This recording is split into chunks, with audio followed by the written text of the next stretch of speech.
Global Spine Outreach is a 501c3 nonprofit. Our volunteers treat children with severe spinal deformities around the world and train surgeons to treat their own patients year-round. We believe no child should die or be paralyzed from a treatable spinal condition such as scoliosis.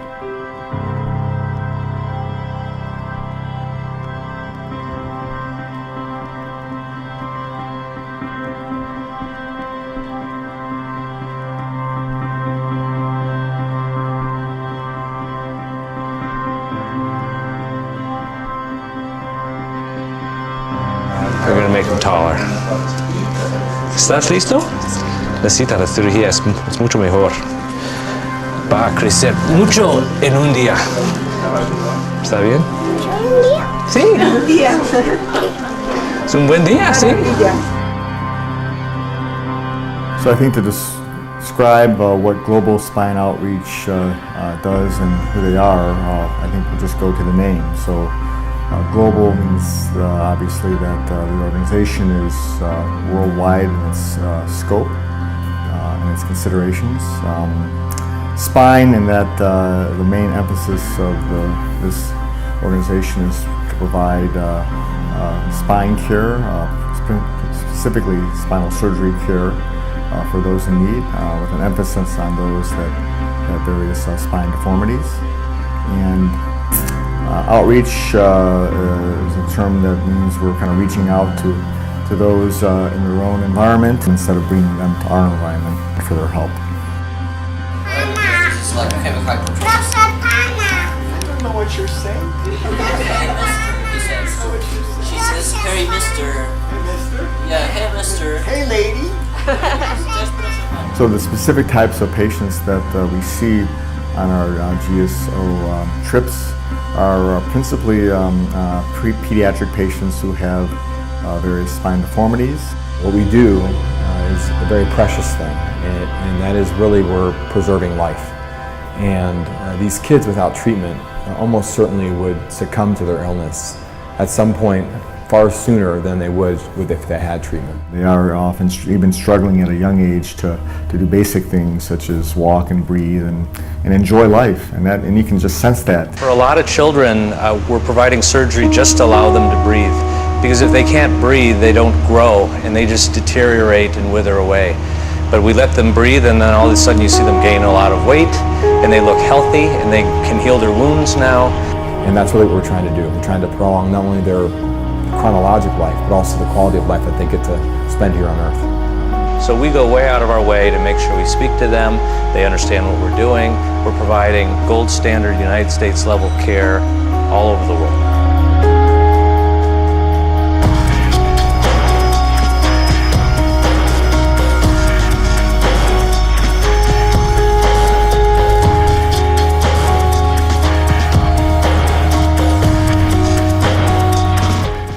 So we're working in parts of the world that are a little bit more underserved as far as the medical population goes. Obviously that's one of the reasons that makes these types of organizations successful. What we see here that's a little bit different though is how advanced these pathologies are. So oftentimes these kids go untreated for so long, so the time that we get to intervene on behalf of them is probably delayed by several years compared to what we have in the United States.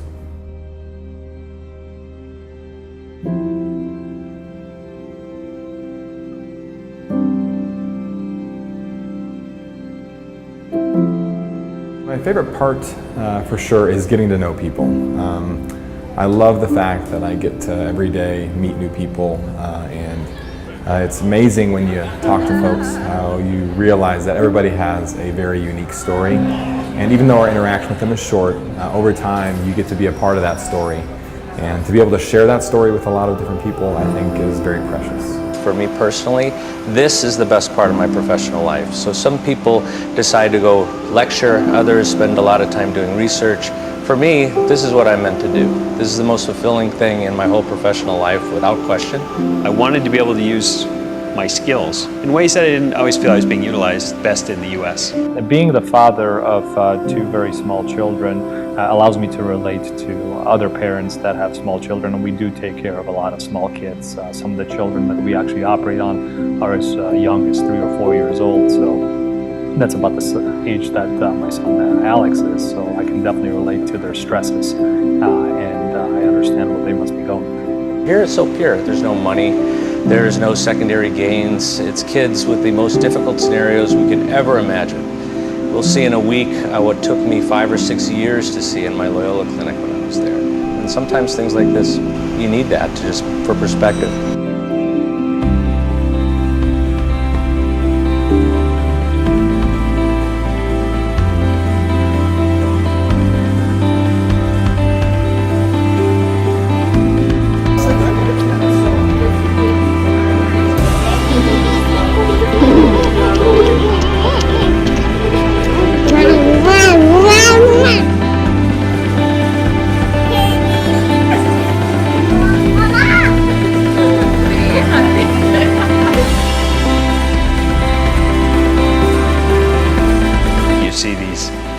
These children come in, ones that have been followed, some for 8 to 10 years.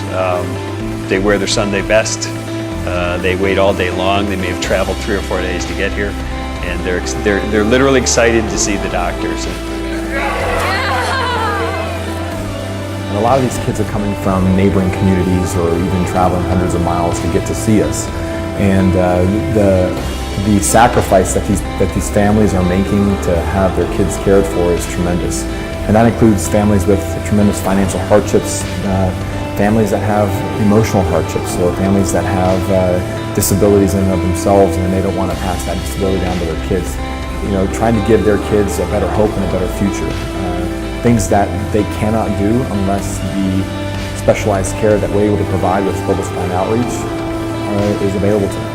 We get lots of little gifts in the clinic, and we know that most of our patients have very little to spare, and everything they bring to us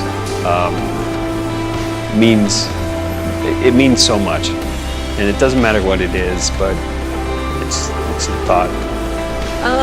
Definitely keep these kids in my heart when I go home, and try and appreciate the little things more.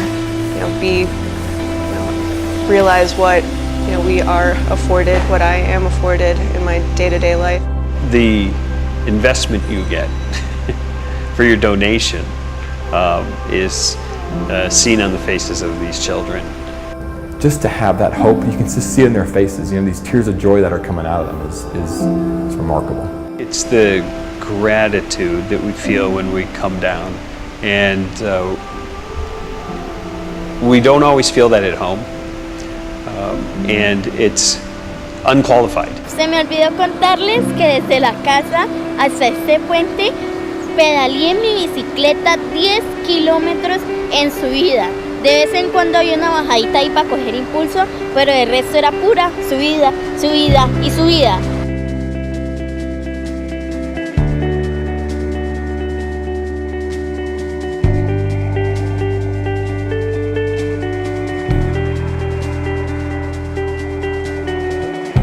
She says thank you from Ana Maria. She's known for putting a kiss on every gift she makes. She normally makes a gift for every single person here. See?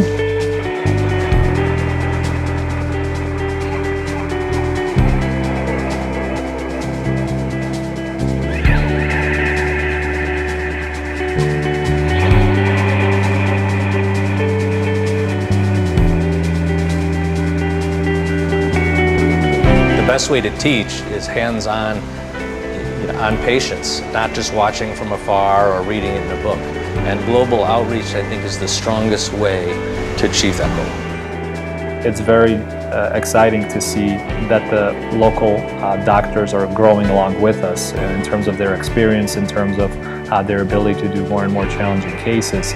And the whole idea behind the Outreach Foundation is sustainability of that mission. And it goes back to the point where you can obviously fish for someone and provide them fish, or you can teach them how to fish so they can provide for themselves, and that's obviously a much better educational model. So that's actually, to me, even more gratifying than the individual patients we help. One of my dreams is for every spine doctor to go on a trip like this once. And I figure a percentage will catch the bug and want to come again.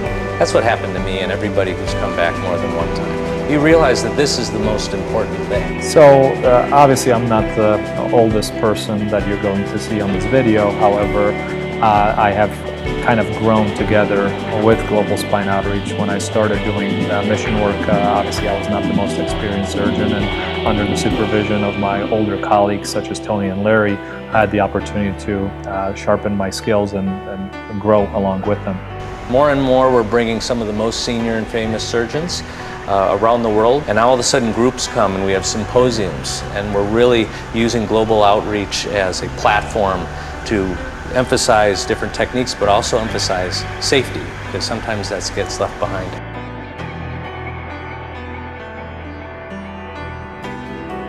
Probably the most important thing for any donor is knowing that the money they're sending is going to the place they expect it to go. Your money goes straight to helping bring volunteers down here and defray some of the simple costs.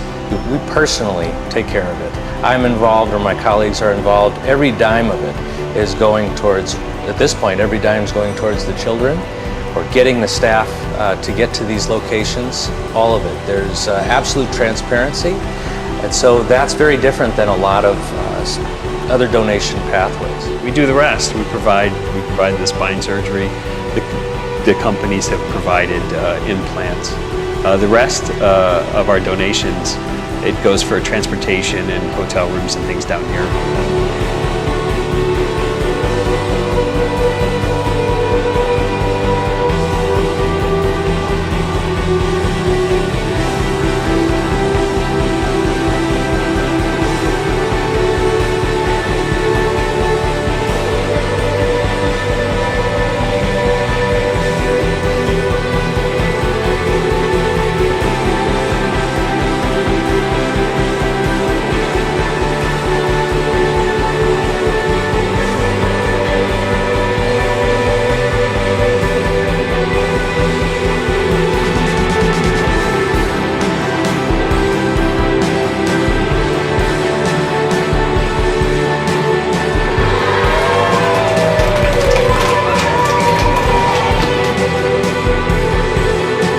Global outreach, I think, should be in the lifeline of all medical professionals in a Western civilization that is able to give back. And that can happen on multiple different levels. That can be a financial outpouring, it can be time, and it can be a talent.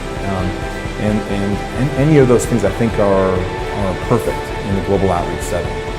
The main thing is that we have to think of others. And we have to not only think of others in our own communities, which is extremely important, but I think it's also important that we look outside of our borders to say, okay, who's really in need? And global outreach is there to provide a venue, an opportunity for those of us that have to let go of a little bit and to give back.